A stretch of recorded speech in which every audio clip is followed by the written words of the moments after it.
All right. Hello, everybody. Welcome to Backstage at Speaking Your Brand. And I am so very excited to be joined by the lovely, smart, and talented Louise Brogan is it Linking In with Louise, I believe is correct? Yes, it Yes. is. And you have a podcast as well. Yes. So I'll let you introduce yourself, Louise, instead of me trying to do that for you because I think it'd be better just coming from you. So why don't you tell everybody what you do in your business and who you help and give them a little idea of all of that. Okay, great. So thank you so much, Diane, for inviting me backstage. Yes. It's nice to back here with the comfy sofa. Yes. My name is Louise Brogan. I help people who want to learn how to use LinkedIn for business. My main clients are really female entrepreneurs, but I do a lot of work with teams as well. And you might detect from my accent that I am not local to Diane. So I live in just outside Belfast in Northern Ireland. I have a podcast and a YouTube channel, and everything I do in my business is focused on helping people who want to use LinkedIn for business. Yes, great. Yes, you're just a little distance from me here in Orlando, just a smidge away. A little bit cooler too, unfortunately. All right, great. Well, and that's why we wanted to have you on this episode of Backstage because, we talk with our audience and our clients, and everything that we do is around, positioning yourself as a speaker, getting speaking engagements, being seen as a speaker, getting your message out there. So I wanted to specifically talk with you about, because I love LinkedIn too. So I wanted to specifically talk to you about how people can use LinkedIn, leverage everything that's on there. And I know there's some new things there now as well, and how they can use that platform to position themselves as thought leaders, get speaking engagements, and connect with people to build more of that speaking momentum. Yeah. So why don't we start first though, with how you're using it? How do you use LinkedIn to get your message out there and specifically to get speaking engagements or, trainings, anything around speaking? Tell us about that.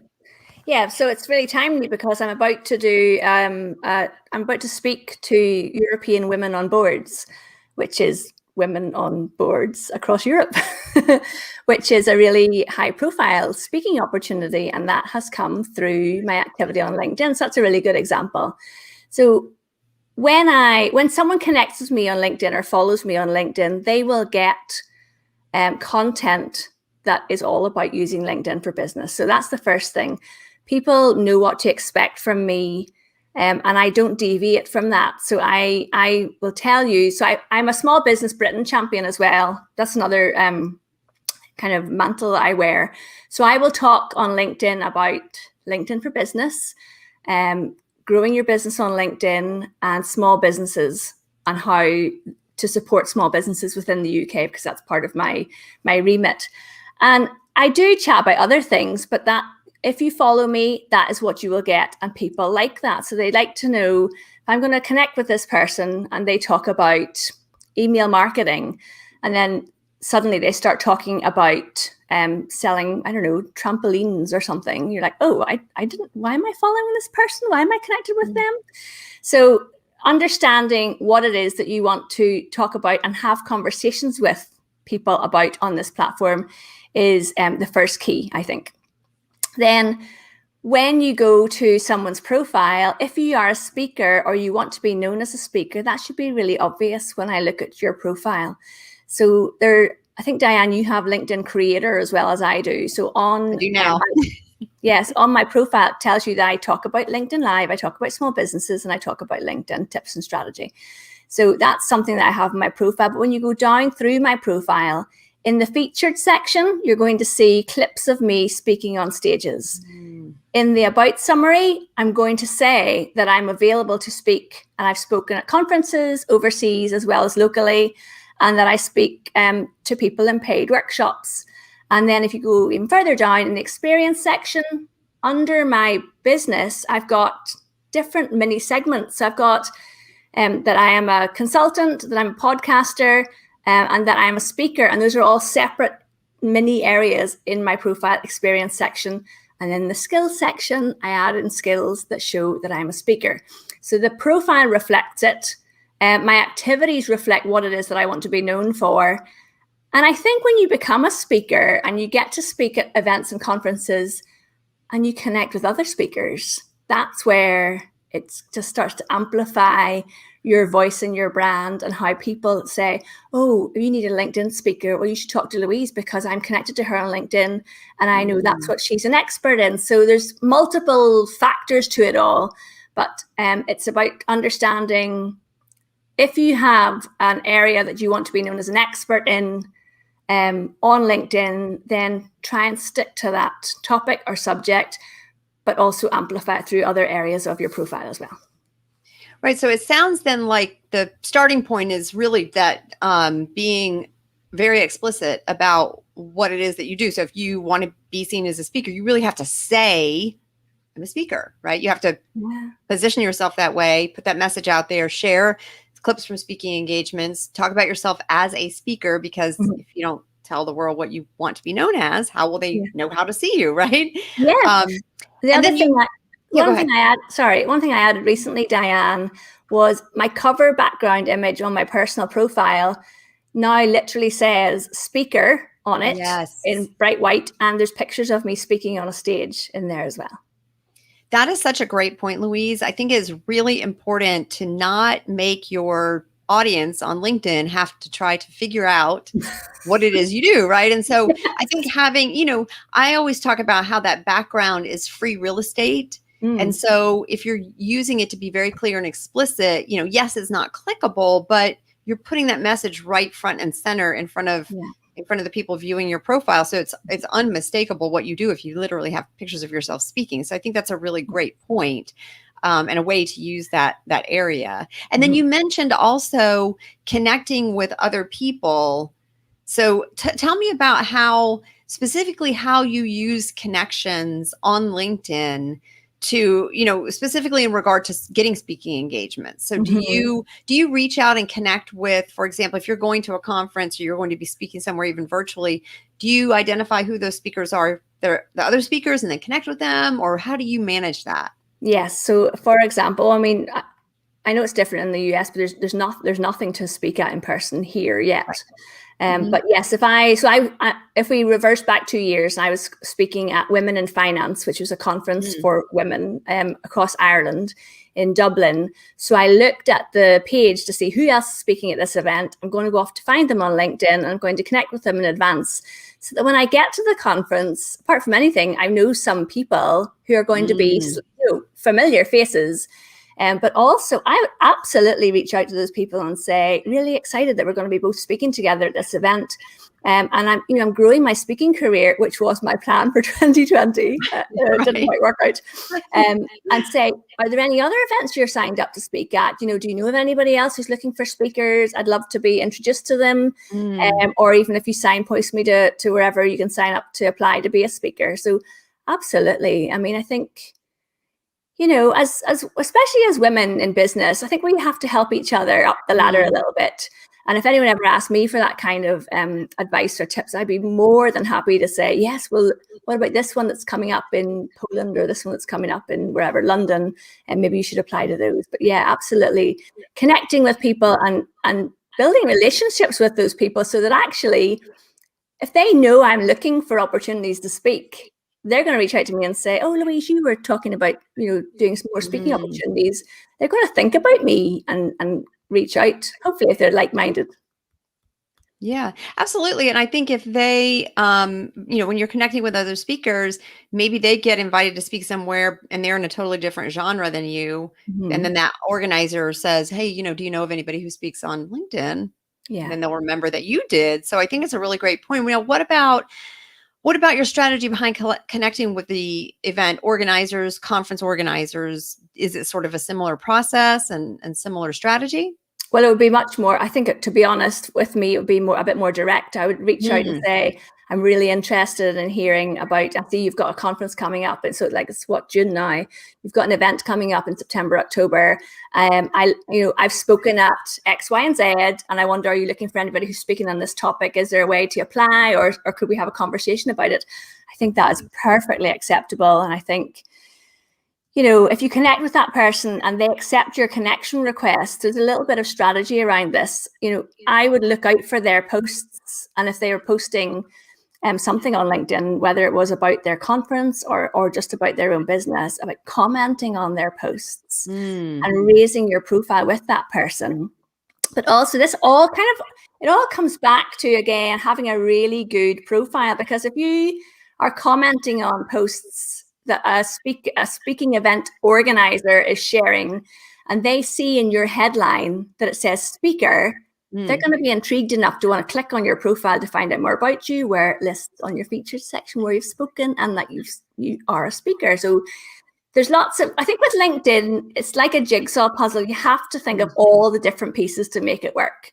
It's no good just having a brilliant profile and then never posting or commenting, or posting and commenting on stuff all the time, but your profile needs updated from 3 years ago. So it's having all those pieces in place together, I think. I'm glad you mentioned that it's sort of like a jigsaw puzzle. I think that's a really great analogy and way to look at it, because it does take, you can have an amazing profile, but if you just set it and forget it, and then you don't ever go on there and post or even connect with anybody and nurture those connections, you're not going to get that much action out of it. No, definitely not. Yeah. So I think that jigsaw puzzle analogy is a really good one. Sudamani is in the session. She's watching us on LinkedIn, and she said, I'm struggling to get large event organizers. Any thoughts on that? Is there a strategy behind, I think, for instance, here in Orlando, we have a lot of local smaller events. And so, I might know these women, or I might know someone who knows them, but with larger conferences and events, I may not know anybody connected to them. How could you use LinkedIn in a way that helps you get in their field of vision? I think so. If you use the search engine at the top of LinkedIn and you do a Boolean search, so that's where. Tell us about that.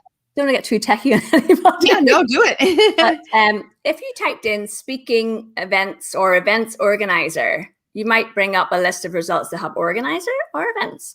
But if you do, with the wee inverted commas, events organizer and Florida, then it's going to pull up people who are event organizers in Florida. Or wider, you can also do search on the filters. You could say, I want to search for events organizers in the US, and then click on the filters and choose that they worked in certain companies, or they're connected to somebody who is either a first or second connection to you. There's lots and lots of ways. I actually have a video about how to do this on my YouTube channel. If you want to go and check it out. Sorry, Suda, is it? I can't remember. Yes. Literally, I think I've called it, it's a bit cryptic, I need to give it a better name, but it's called Supercharge Your Search on LinkedIn. That'll show you how to use all those filters. But sometimes, Diane, the speaking thing is really yours and Carol's expertise. And I would think that the larger events and conferences might have applications on their websites, maybe. Yes, they do. A lot of the larger ones do. And I would say a lot of the larger ones also often have a company page created, because it's almost an ongoing event and exists as a company page. Yes. So I would say you could search for that as well. So that just brings me to another question that I just thought of then. As a speaker, how effective, or is it effective or not effective, to also have a company page? So for example, for Speaking Your Brand, we have a Speaking Your Brand company page. Would you also recommend to have a separate speaker company page? So for instance, Diane at Speaking Your Brand, I don't know, I'm just throwing that out there. That's such an interesting idea. If you are a solo entrepreneur, then absolutely you should have a company page. You can have a services page on your personal profile, Diane. So that's quite a recent thing for LinkedIn. And on the LinkedIn profile, personal profile, if you go down to under the introductory card, and it says open to or add, underneath there should be a little box that says services. And if someone clicks on that, you can add in up to 10 areas of expertise or services that you offer. But then there's a text box, and you can write in all the events you've spoken at, what you want to speak about. And that is a standalone free services page that individual profiles have. But I really, really think people should have company pages. because it brings your company logo across. It helps you with search engine optimization off LinkedIn. It's another place for people to come across you and find out about your brand. You could put your reel, what do you call it, the reels? But I'm thinking of, not Instagram reels. Your speaker reels on your company page. Yes. You know, and in the about section, you could fill that all out and what kind of speaker you are. And it's going to be different to how your personal profile looks like. So absolutely, I think people should have a company page. That's a really great point about the benefit it gives you from search engine optimization, because I think, we think, oh, I don't need a company page because I'm not, we don't think of ourselves as like Nike or some company like that. But still, if you want to get found, you need content. And that's another way to get, copy and content that gets found by search engines. So it makes sense to have that company page on there. And also, one of the things, I think people don't really realize what all the functionality a company page has. Right. So, for example, this month alone, I've had 17 clicks on the button to contact me or go to my website directly on the company page. That is separate. So you've literally got a button that can send people. Yes. And if you've got a free speaker bio or something, it could direct people to that. But also, when you run an event on LinkedIn, so say, for example, you're going to do like a 30-minute webinar. If you do it in your personal profile, that's absolutely fine. But if you do it in your company page, LinkedIn will collect the names and the email addresses of the people who say that they're coming to your event. So that's another reason to look at company pages. And also then your company or your brand can comment under posts on LinkedIn that follow your company page has 3 hashtags attached to it. So yours could be hashtag speaking, hashtag live events. And any post that has hashtag speaking, you can go and comment on it as the company, which brings people to go and check out your company. I mean, there's, Google loves LinkedIn because of the massive volume of content on it. So if someone types into Google that they're looking for a speaker who speaks about mechanical engineering in Michigan, your profile or your company page is going to come up in search results, and you're giving yourself double the opportunity if you have a company page. Yes, that is such a great point. And I think, I would say that, so in the past, when I used to work with professionals and entrepreneurs on their LinkedIn profiles, most of them wouldn't have company pages because I think they just didn't think of it, or they didn't realize the benefit to it. But you bring up a lot of great points. And that idea that you can comment on those hashtags as your company page, thus building your credibility. So if, if you do speaking, that's another great way to start getting that message out there. So really great point. There is a question about company pages from Sudamani, and she says, the company page doesn't have many followers. How can we get the reach? Okay, so you can invite 100 of your contacts every month to follow your company page. I don't think so, Sudamani. It's going to be your personal profile that you're going to use to reach out and connect with people and build relationships. The company page, if you are a solo entrepreneur like me, or you have a small team working with you, the company page is not going to be the core of what you do in LinkedIn. It's almost like it's your credibility, your backup. It's how people can find you, but it's your activity and your outreach and your relationship building that's going to lead more to the speaking opportunities. But not having a company page, it's like, why would you not? Why don't you help yourself a little bit more by having one? Hopefully that helps. Yeah, so it sounds like maybe the focus of having it is not necessarily to get a bazillion followers of it, but it's more to help you with the additional search engine optimization and positioning yourself that you can get found. Yes, by having people don't realize how much better your profile looks when you have your company logo on your company profile, because it sits both at the top on the introductory card and also in the experience section. And when it's not there, it's like a little gray square, and it just doesn't look as good. Yeah, I think you make a really great point, Louise. It lends credibility. It makes you look more legitimate, frankly. So I would totally agree that, why wouldn't you have it, right? It's easy to, even if you don't really share any content to it, go ahead and create it. I think it's super important to just lend that credibility to your profile. So then, here's another question, and I'll go back to audience questions in just a minute, but I'm wondering, what is your thinking on kind of the overall purpose of using LinkedIn? Is it to reinforce existing relationships that you already have? Is it to build new connections? Is it to do both? Is there a preference? For me, what I want to do to help clients, so the people that I work with and the women that hire me to do, I do this LinkedIn VIP session where I help people optimize their profiles and show them how to use LinkedIn. And for me, those people are working with me because they want to raise their profile online. And they know that the network they want to connect with is on LinkedIn. They want to be seen as a thought leader. They are experts. They've gotten to a place in their career where they know so much about their topic, their industry, and they are just, they could tell you anything and everything, and they're smart and they're ambitious. And they know that LinkedIn, or someone has told, quite often people have said to them, you should be on LinkedIn. And that's why they come to me, because they can see the massive benefit of it, because you could spend your time on Facebook and Instagram. One of the reasons I niched down to LinkedIn was because when you spent time on LinkedIn, you got business so much faster.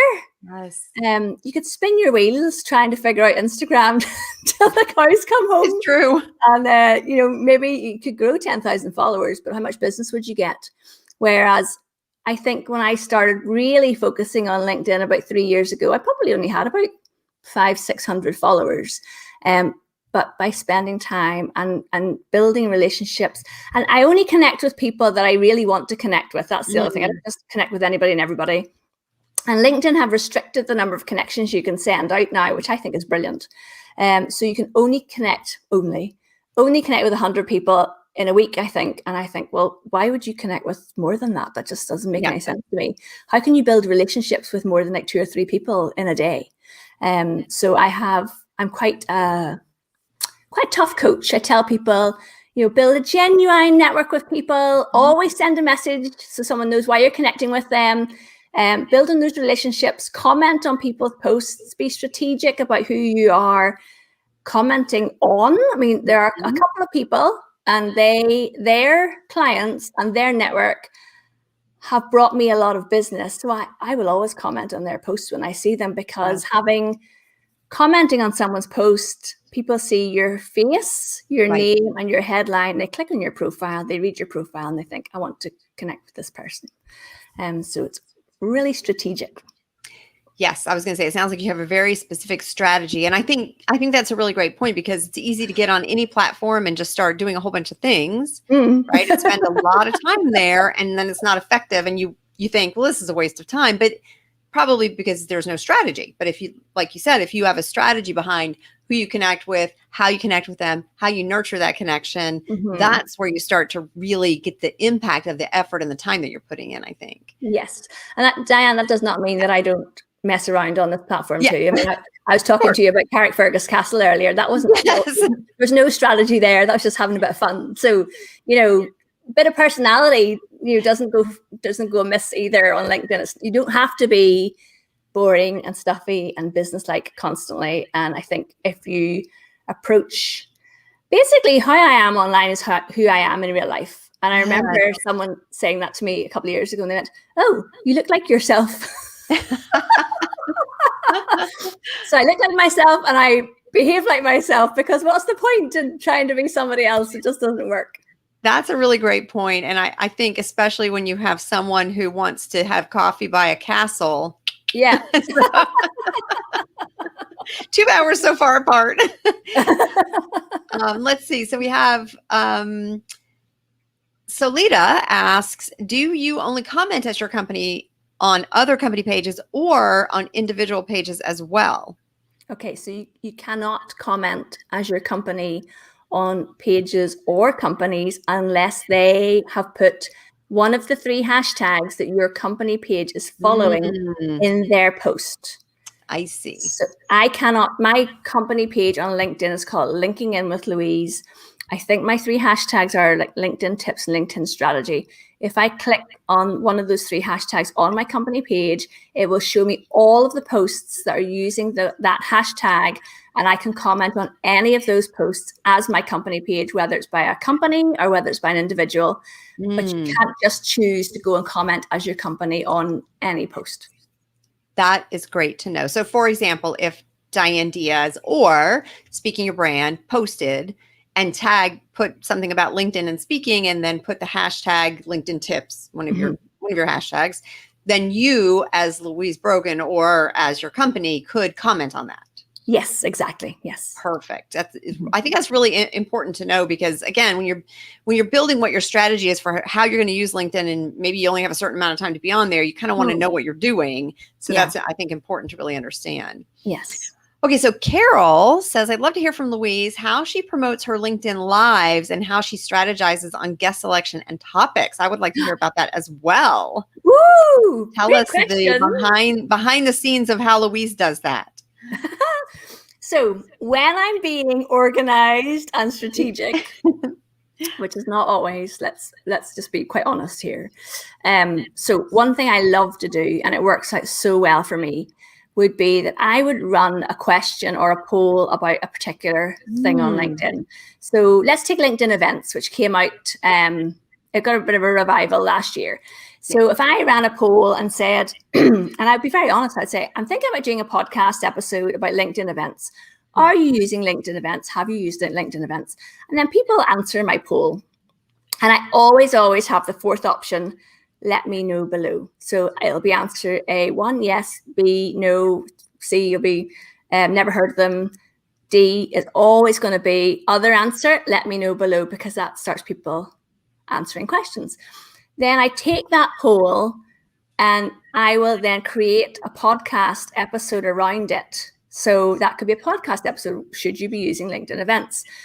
Then I will tell my network, the podcast that you'll help me to create is coming out tomorrow.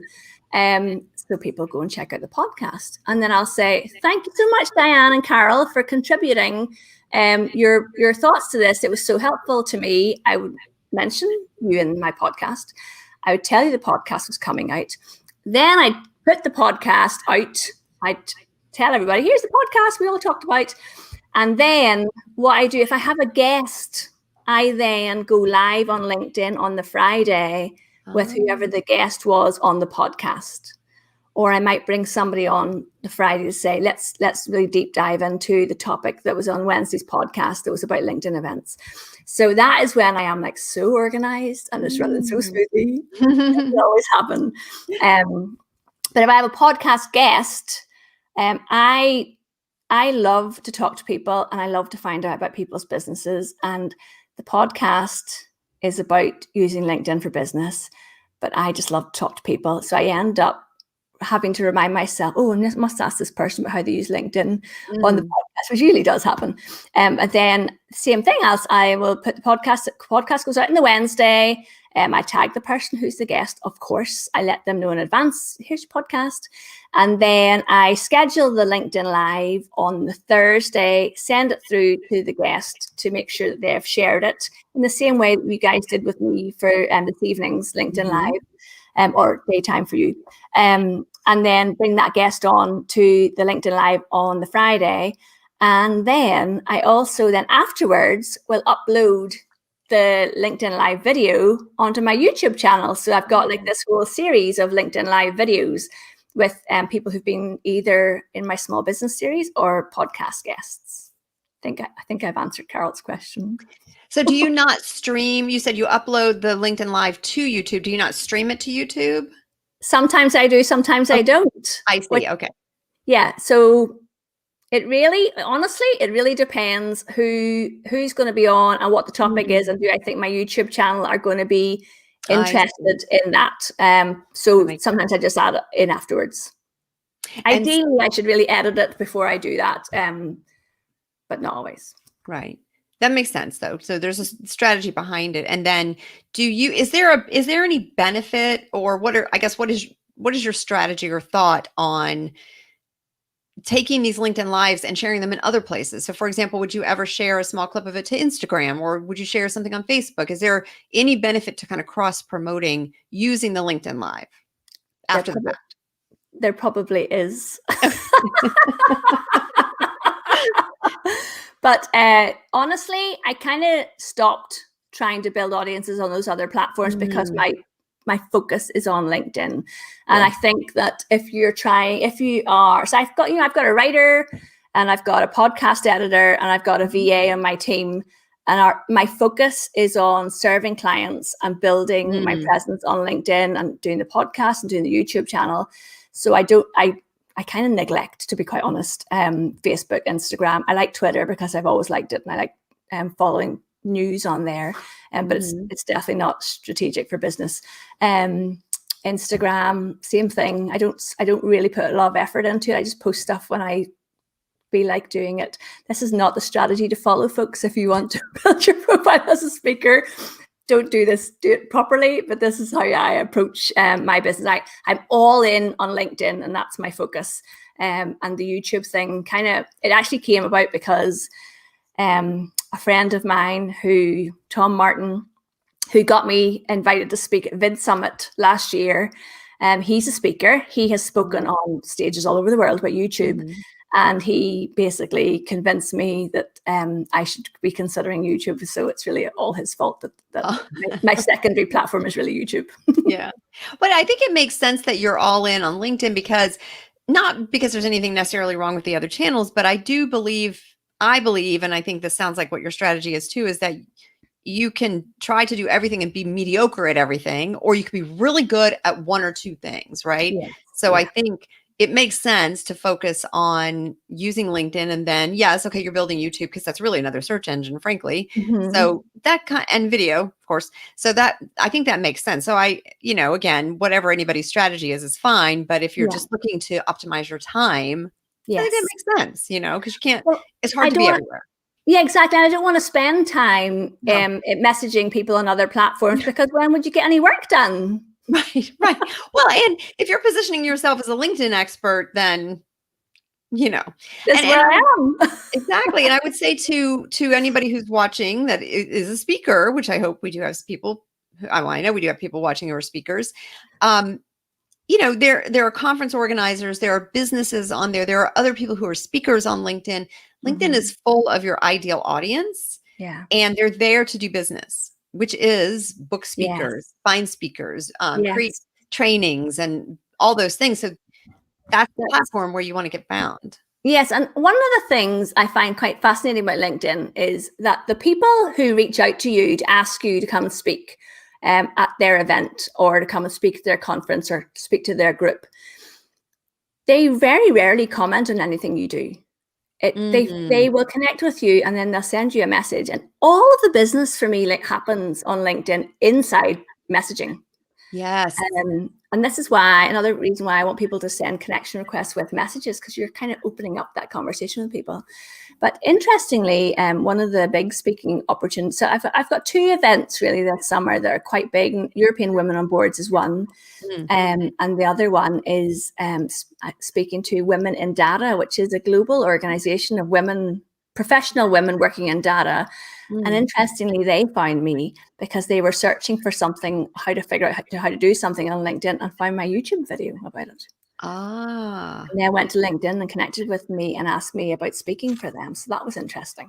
That's really cool. Do you think there is any benefit to, for example, let's say there's women attending a conference that you're speaking at, for the attendees to connect? So if I'm attending a conference, should I reach out to the speakers and connect with them, even if I'm not speaking?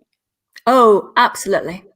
I have reached out to women who I have heard on podcasts, or I've seen them in a magazine, and I just love what they've said. And I've reached out to them and said, I heard you on a podcast about XYZ, and I really wanted to connect with you. Women that have written books, I've reached out to them. And actually, people are so open on this platform to connecting with you, and really, regardless of whatever level of success they've got into their business. I find anyway, if you're polite, well-mannered, and say something flattery, goes a long way. Say, I read what you said and I really loved it, and I'd like to connect with you. Very few people turn you down.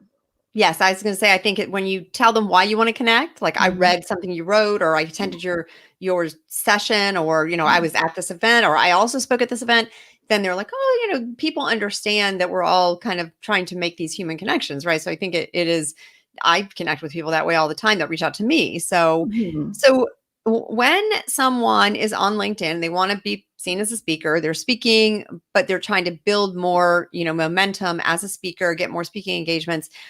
How can they effectively use content? What types of content Mhm. can they share? How can they, share their own content or other people's? I know you mentioned like commenting on other people's content, but what is an Mhm. effective strategy for the types of content, how to share, how often to share? Can you share Yes. with us a little bit about that? Absolutely. So if you want to be recognized as an expert in your field, the easiest way to do this is to start conversations around the topics that you're an Mm, expert in.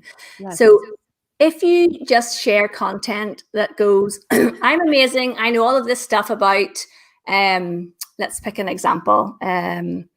So I have a lovely client who's running a nursing conference this weekend in America. Mhm. If she just showed up and said, hey, I'm running this conference, you should all go because it's going to be brilliant, people will just, if she's lucky, people will just click the like button. Right. But instead, if she says, at the conference next week, we're going to be talking about this topic. What do you think about that? Mm, When you mhm. ask people what they think about something, they're like, oh, well, she wants to know my opinion. So I'm going to, that's how you start conversations around something. And it's really interesting when you start conversations with people about the area that you're the expert in, they are having the conversations, but they see you as the thought leader in that area. Yeah. So it's not about broadcasting out your brilliance to people. It's about taking a topic, maybe sharing one or two things that you think about this thing, and then asking people, have you come across this? What do you think about that? Have you ever seen this? What would you do in that situation? Mm, Because mhm. unless you ask a question, you're not having a conversation. You're just kind of putting stuff out there and Yes. kind of casting it off into the wind.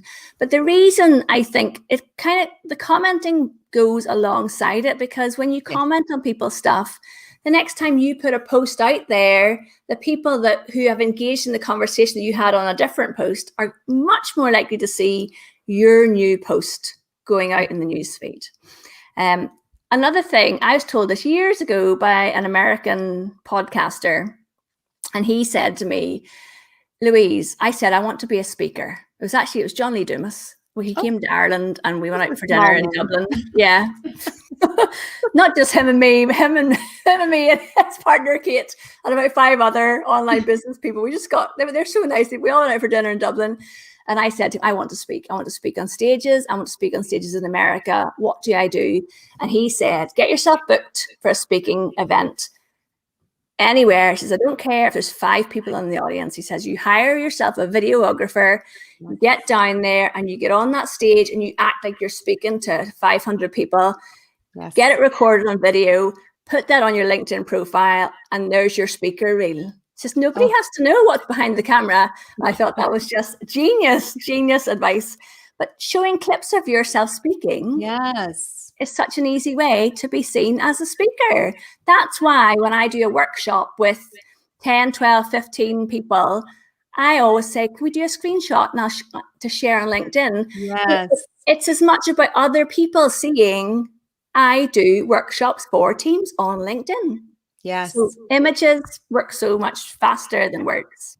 Yes. I completely agree with that. So again, to everybody watching, if you want to be seen as a speaker, you have to demonstrate that you are, in fact, a speaker. And speaking, I think sometimes some people think, well, I don't really speak. I mean, I did that one thing that was speaking to 5 people. Well, that's speaking, right? Or, I've done trainings, but that's not really speaking, right? No, that's speaking. So, position yourself that way so that your audience can make the connection between what you're saying that you want to do and Mhm. some need that they might have or someone they know that has that need. And then they can say, oh, yeah, I remember Louise posted that she did this training. She would probably be good for this. Let me connect you to, right? Yes. Yeah, that's a really great point. Let's see. The other question I would say is tell us, I know recently you did a train or a video on this creator mode. Now, Yes. in full disclosure, I had not heard of this yet. And Carol messaged me and she said, check this out. She sent me your videos. You Oh, got to check this out. cool. So I saw it. I was like, how did I know about this? I'm doing this immediately. Tell us a little bit about this creator mode. And then if you could kind of draw the connection to why speakers really want to pay attention to this, because I think it's a super important feature on LinkedIn. I think it really is. I think it's developing literally week by week. There's going to be new things coming out, because I spotted something new a couple of days ago and I thought, I need to add that onto my video. So LinkedIn have brought out this new profile called LinkedIn Creator. And it was really from a recognition that LinkedIn is no longer the place that people go just to get jobs. Right. And there are people on this platform. So only 1% of the platform still post content. Wow. Yeah, like 1%. It's crazy. Wow. So if you want to get known and you want to start sharing content on LinkedIn and you switch to creator mode, not everybody has it. I think about 90% of people have it now. I didn't get it until about 7 days ago, and I spent the day recording my video, so I thought I need to get this on YouTube now. Good for you. And I'm glad that you did. So there's a few key pieces. So you can add in 5 topics that you will be creating content about, so people know if they follow you, these are the 5 key things you're going to talk about on LinkedIn or create content around. LinkedIn changes your profile introductory card so that now your number of followers is seen. And where before you might have had a connect button, which we could turn to follow if we wanted to. People didn't really realize that. You could always change that to follow first. But with the creator mode, and this is one of the things people don't like about it, is that it's automatically set to follow. So for people, so say I've been hired by law firms and clients like that who don't know about all this stuff and aren't really, like, they don't want to know that nitty-gritty about LinkedIn. But also it means that they might not know how to connect with me. So they're following me and I'm missing that opportunity for them to send me a message. And because when people follow you, you're not notified. So that's a bit of a slight issue some people are having with it. So then when you scroll down on your profile, when you have creator on, whenever you look at somebody's profile who doesn't have creator and you look at their activity section, you will see their 4 most recent pieces of activity on LinkedIn. And that could be Louise commented on Diane's post, Louise shared Carol's post, Louise commented on Freya's post, Louise liked Bob's post. That's not showing anything that I've created.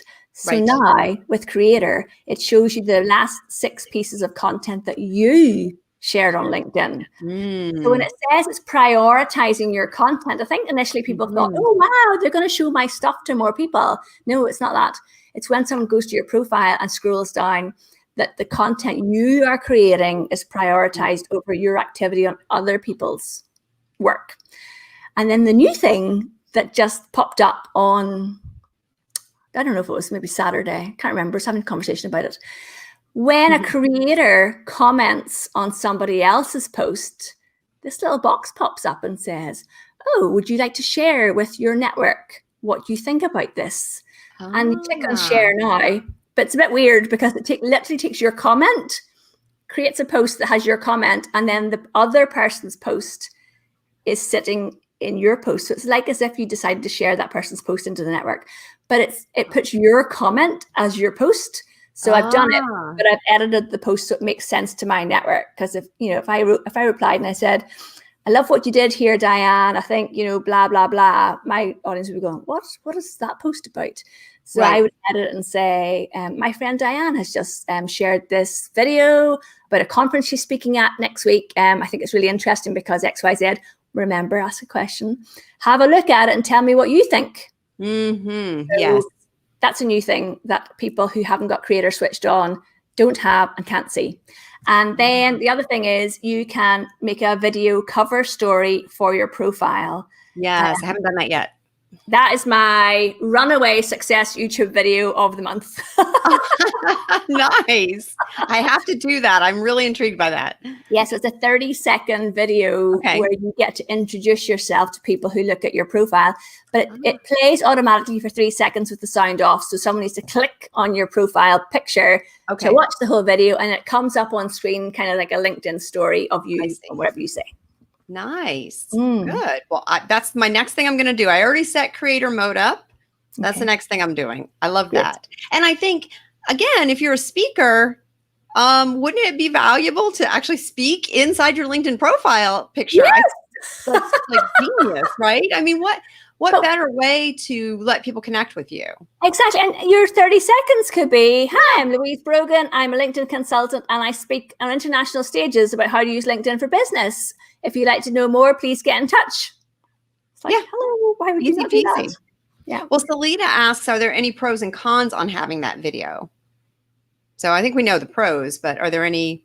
I can't really think of any negatives to having that. No, I can't either. Sorry. Yeah. And again, I think especially if you're someone who's positioning yourself as a speaker, I think it's an opportunity for your audience to click and hear your voice and your projection and your, how you articulate, because when we're looking for speakers, that's what conference organizers want to know, that you can speak, right? So I would say go ahead and do that. I think, you can record it over. You can change it as much as you want as well. That's the other thing. If you're speaking at an event, so say you're booked to speak at a conference in August, why not for the 3 weeks in the run up to the conference say, make sure you've got your ticket for Speaking Your Brand Live in Orlando. I don't know if you've got, maybe. Yeah.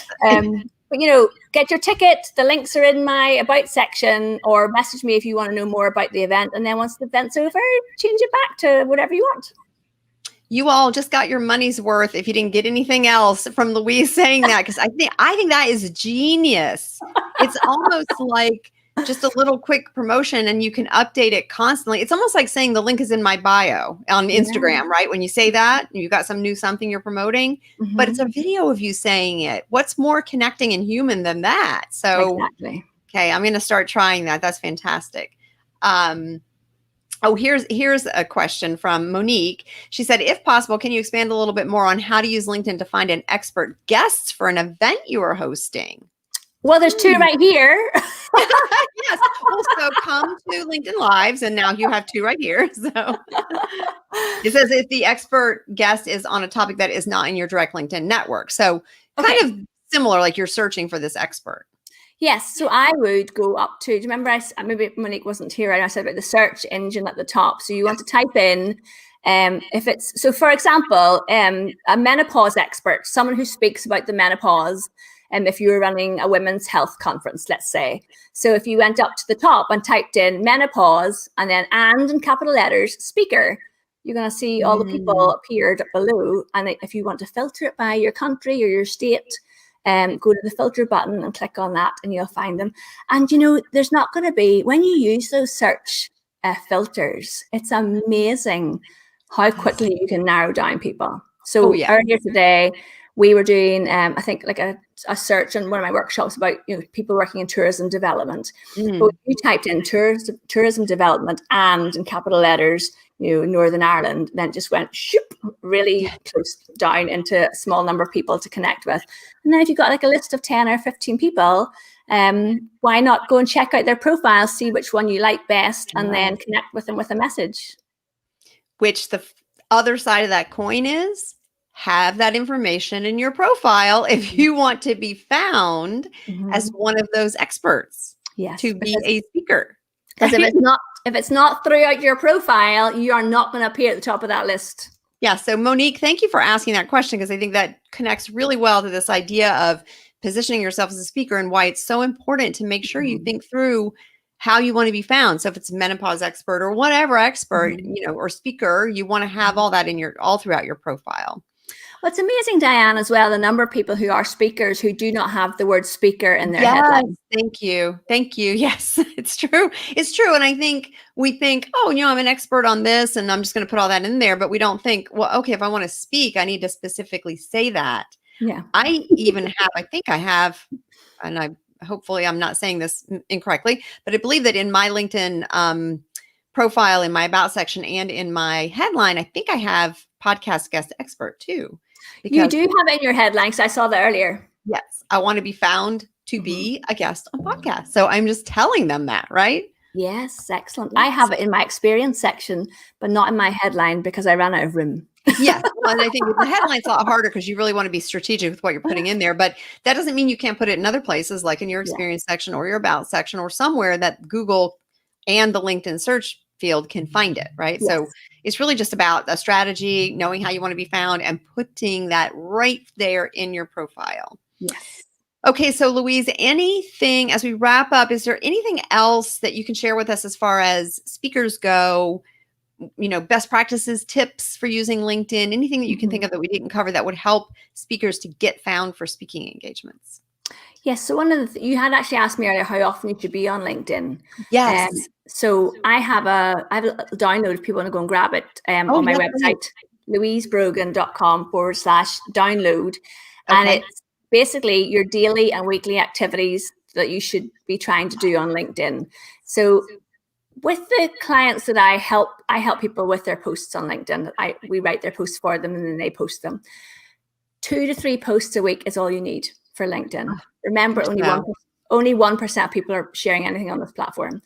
So start creating content around the area you want to be known as. So posting 2 to 3 really good conversational starting posts in a week, but on the other days, checking in on your network, maybe connecting with 2 to 3 people a day if you want to start building your network, and commenting on posts from people who you want to get in front of or who work with the people you want to get in front of. So think about who else serves like if I work with female entrepreneurs, who else works with them who doesn't do LinkedIn profiles and LinkedIn sessions? Female business coaches who work with female entrepreneurs. Those are I can comment on their posts and their network see me. But I'm not a female business coach, so there's no competition. Exactly. So basically they serve the same audience. They're tangentially related. Could be a good partnership. Could find similar clients. You could share resources. You could share clients. You could share speaking engagements. So I think that's a really great tip. All right. Anything else? Any closing tips you can share or want to share? Oh my goodness. I mean, I could talk. I know. We are about using LinkedIn.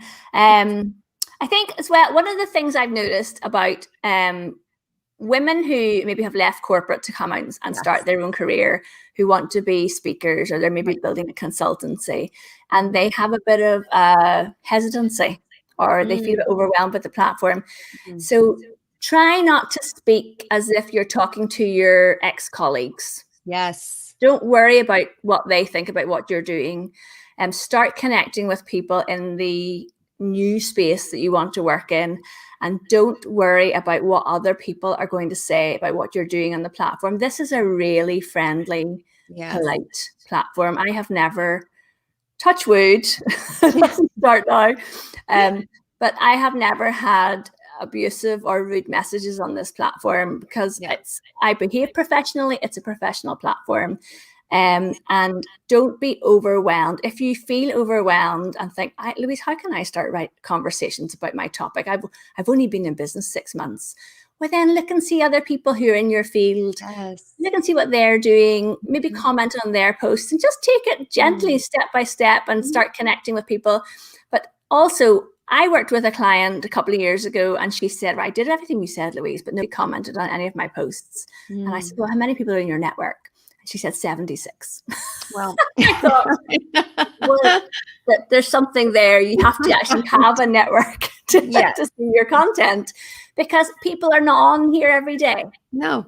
Yeah. So the bigger network you have, the more potential exposure you get. Yes, exactly. And avoid being in LinkedIn pods where you're obliged to go and comment on 37 people's posts every day, because you'll just exhaust yourself and all you do is talk into a vacuum. Don't do that. Right. Good. Excellent advice. Yeah. Build your network and build I would say quality over quantity for sure. Definitely. Yes. All right. Well, Louise, thank you so much for taking the time to come and speak to us. And why don't you take a moment and remind, I know you had shared the download and it was louisebrogan.com/download, I believe. Yes, that's it. Yeah.